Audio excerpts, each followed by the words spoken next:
جنگل میں بعض اوقات عجیب منظر ہوتا ہے۔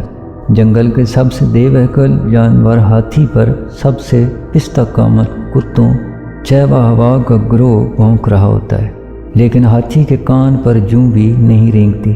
ہاتھی کو جب غصہ آتا ہے تو اس کی آنکھیں پھیل جاتی ہیں اور کان کھڑے ہو جاتے ہیں۔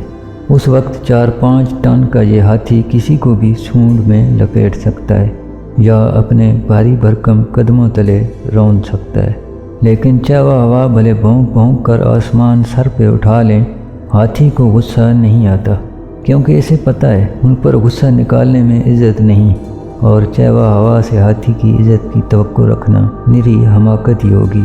بلندی اپنے مقام کی عزت کروانے کبھی نیچے نہیں گرتی، کیونکہ گر کر پھر اوپر اٹھنے کا سفر آسان نہیں ہوتا۔ ہمارے معاشرے میں اپنی عزت سنبھالنے کے لیے آپ کو ہاتھی بننا پڑتا ہے، بہت کچھ سن کر انسنی کرنی ہوتی ہے، بہت سے بے وقوفوں کو کہنا پڑتا ہے آپ بالکل ٹھیک کہہ رہے ہیں۔ شرپسندوں کے شر پر خاموش رہنا سیکھنا ہوتا ہے، کیونکہ جہالت عام ہے، اتنی عام ہے کہ ہر بندہ سمجھتا ہے وہی سب سے بڑا عالم ہے۔ جسے معیشت کی الف بے کا پتہ نہیں، وہ آپ سے معیشت پر بحث کرنے کو ہر دم تیار ہوگا۔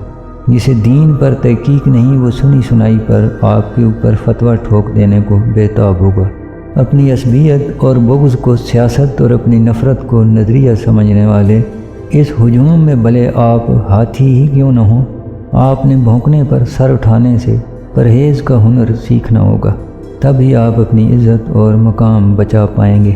البتہ اگر آپ کو اپنے مقام کی فکر نہیں تو چیوا ہوا کسی بھی وقت بننا آسان ہے، اپنی دستار اتار کر بس پلٹ کر بھونکنا ہی شروع کرنا ہے۔